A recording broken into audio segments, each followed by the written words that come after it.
जी अस्सलाम वालेकुम। पिछले 2-3 सालों की हिस्ट्री को देखते हुए अगर ये कहा जाए कि पाकिस्तान की रियल एस्टेट इंडस्ट्री एक तबाहकुन मरहले से गुजर रही है, उसमें जितनी भी चेंजेस पिछले 2-3 सालों में की गई हैं, कुछ तो इम्पैक्ट आपका इकोनॉमिक क्राइसिस का है। पाकिस्तान में जो फाइनेंशियल क्राइसिस चल रहा था, अभी काफी हालात बेहतर हैं, इन्फ्लेशन एक काफी स्टेबल है। लेकिन अभी पिछले 2-3 सालों में अगर देखें, सबसे ज्यादा इम्पैक्ट इस इंडस्ट्री पे आया पाकिस्तान में, वो रियल एस्टेट इंडस्ट्री है।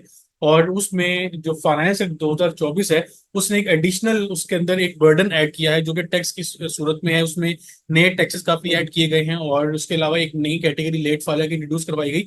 उन लोगों के ऊपर भी बर्डन डाला गया जो कि लेट रिटर्न फाइल करते हैं, रिटर्न फाइल तो कर रहे हैं लेकिन आफ्टर ड्यू डेट कर रहे हैं।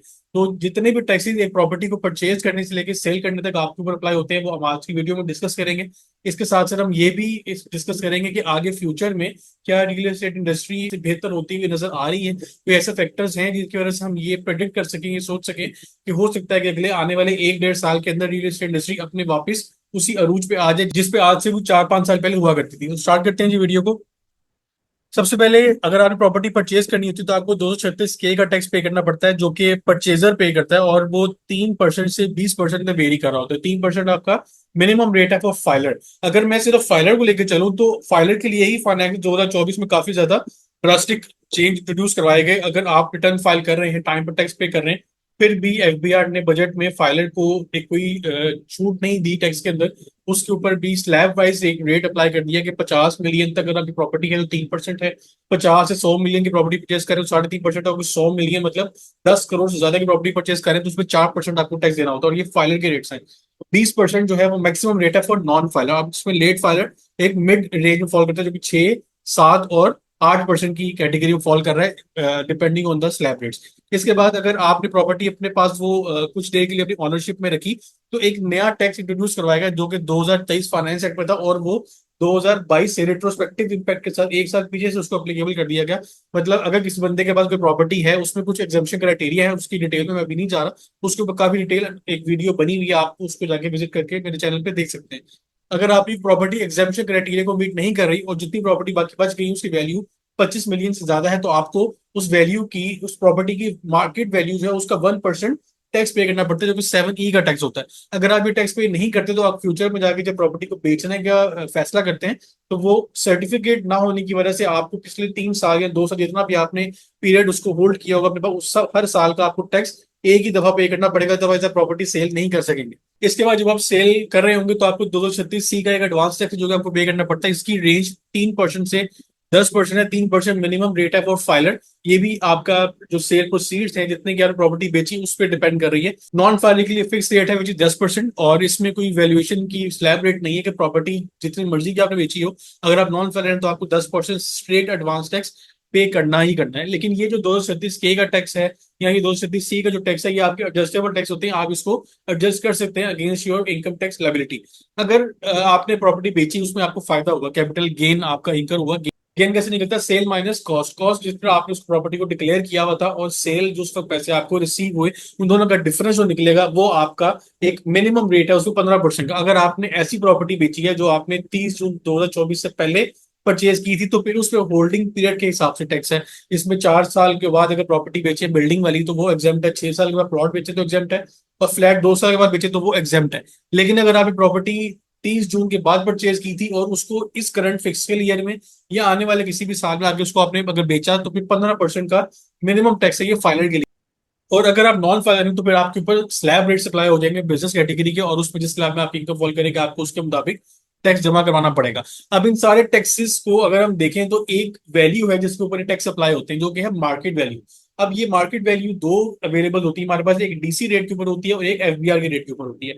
अब हमारे पास दोनों बेंचमार्क्स हैं, दोनों में से जो हायर वैल्यू होती है हम उसके ऊपर टैक्स अप्लाई करते हैं, और जो गवर्नमेंट अथॉरिटी है उसको हम जमा करवा देते हैं अपने सीएनआईसी के ऊपर। अब फेयर मार्केट वैल्यू अगर आपकी एक प्रॉपर्टी की एफबीआर ने रखी हुई है, फॉर एग्जांपल 10 लाख रुपए, उसको अगर हम कंपेयर करें 7E के लिए, 1% के लिए, तो आपके 10 लाख का जो 1% निकलता है दैट कम्स टू अराउंड 10,000। लेकिन वही प्रॉपर्टी के रेट को अगर आप बढ़ा दें 50% से 80% से, तो फिर उतना ही इंक्रीज आपके सारे टैक्सेस के अंदर भी आएंगे, उनके वो मार्केट वैल्यू के ऊपर अप्लाई होंगे। अब होता क्या था पहले कि एफबीआर के जो मार्केट रेट्स हैं वो आपके एक्चुअल मार्केट रेट से काफी नीचे होते थे, जिसकी वजह से एफबीआर को रेवेन्यू में इतनी कलेक्शन नहीं रिसीव होती थी जितनी एक्चुअल बेसिस पे आपने पे किया होता था प्रॉपर्टी को परचेज करने के लिए। तो उस डिफरेंस को, उस गैप को कवर करने के लिए एफबीआर ने अपने मार्केट वैल्यू के रेट्स रिसेंटली एकम नवंबर से जो कि एप्लीकेबल हुए हैं उसको बढ़ा दिया अप टू 80% तक। कुछ शहरों में 15-20% है, कुछ शहरों में 80% है, कुछ शहरों में 50-60% है। वो वेबसाइट के ऊपर डिटेल अवेलेबल है, उसके ऊपर भी मैंने एक वीडियो बनाई हुई है, आप उस चैनल पे जाके देख सकते हैं कि उसमें मार्केट वैल्यू के रेट्स को 80% तक बढ़ा दिया गया। अब जब आपने मार्केट वैल्यू के रेट्स बढ़ा दी, दैट मीन्स कि आपने उसकी बेस वैल्यू चेंज कर दी, और आपके जितने भी टैक्सेस हैं, जो कि 236 के का है, 7E का है, 236C का है, या आपका कैपिटल गेन है, वो सारे आपके चेंज हो जाएंगे, बढ़ जाएंगे। और रियल एस्टेट इंडस्ट्री से जितने भी बिजनेसेस लिंक थे, जैसे आपके कंस्ट्रक्शन का बिजनेस है या आपके डेली वेजर्स है, उनके ऊपर भी काफी बड़ा इम्पैक्ट आया है।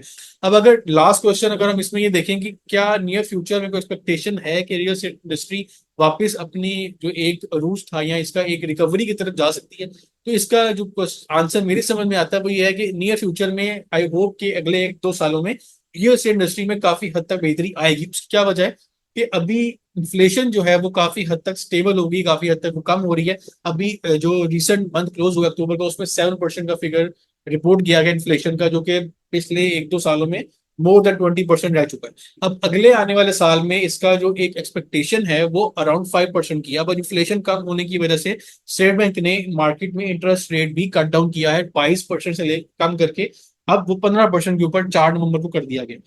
ये एक मैयर हुआ जिसकी वजह से अब आपका मार्केट में जो लोन लेना है वो लोन की कॉस्ट आपकी कम हो गई। आप लोन आसानी से ले सकते हैं। घर को लोन के लेने के लिए पहले लोग 22% तक पे करने को तैयार नहीं थे, अब अगर वो कम हो रहा है तो हो सकता है कि आप इसमें इन्वेस्टमेंट बढ़े, कुछ लोग फाइनेंसिंग के थ्रू प्रॉपर्टीज वगैरह परचेज करें। बिजनेसेस वापस अब ग्रो करना स्टार्ट कर रहे हैं, उनमें इंपोर्ट के बैन खत्म हो गए हैं। कुछ लोग जो है वो उसमें इन्वेस्टमेंट की तरफ जा रहे हैं, नई वेंचर्स की तरफ जा रहे हैं, तो एक मार्केट में जो बाइंग पावर है एक बंदे की वो बेहतर हो रही है। नए रोजगार जनरेट हो रहे हैं, लोगों की इनकम बढ़ रही है, तो बाइंग पावर बेहतर हो रही है। लास्टली जो पॉलिटिकल स्टेबिलिटी है, जो कि पाकिस्तान में स्पेशली एक मेन पार्ट प्ले करती है किसी भी इंडस्ट्री को बेहतर करने के लिए या उसको खराब करने के लिए। रियल एस्टेट इंडस्ट्री सबसे ज्यादा इम्पैक्ट हुआ है इसका पॉलिटिकल अनस्टेबिलिटी की वजह से। अब रिसेंटली 1-2 सालों से पॉलिटिकल स्टेबिलिटी है, जिसकी वजह से इन्वेस्टर का कॉन्फिडेंस वापस बहाल हो रहा है, और एक्सपेक्टेड है कि रियल एस्टेट इंडस्ट्री फिर से अपनी वापस रिकवरी की तरफ अपना सफर स्टार्ट कर देगी। तो ये जी एक डिटेल वीडियो थी रिगार्डिंग रियल एस्टेट इंडस्ट्रीज पे कौन से टैक्स अप्लाई होते हैं और आगे जाकर रिकवरी के क्या चांसेस हैं। आपसे रिक्वेस्ट है कि प्लीज चैनल को सब्सक्राइब करें, वीडियो को लाइक और शेयर करें, ताकि आप तक recent updates in time receive होती रहे। इंशाल्लाह नेक्स्ट वीडियो में नए टॉपिक के ऊपर डिस्कशन होगी। अपने ख्याल रखिएगा। अल्लाह हाफिज।